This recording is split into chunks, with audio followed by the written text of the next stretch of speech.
After taking advantage of these workers, 180 workers were terminated.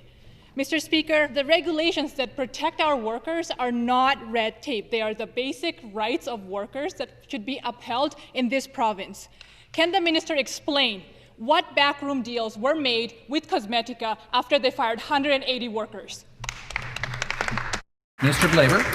Well, Mr. Speaker, thank you to the member opposite for raising this issue today at Queen's Park. Mr. Speaker, the health and safety of every single worker has been the government's top priority during COVID-19. Mr. Speaker, that's why we recently announced that we're hiring actually more than 100 labour inspectors. That'll be the most labour inspectors that the province has ever had in its history.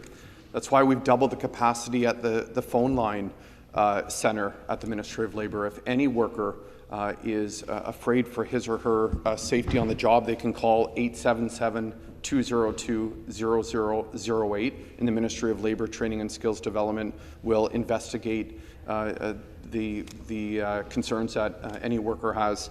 Mr. Speaker, furthermore, I would let the member opposite know that they can visit ontario.ca/COVID safety to see the more than 200 resources available to workers and to every employer in the province.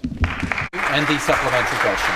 Mr. Speaker, over the last months, I've been fighting for these workers who were laid off by Cosmetica. These employees were laid off by a company only to be replaced by workers through the agency simply to save money by this company. The employees weren't given, and some of these employees weren't given, a record of employment and explained their severance packages.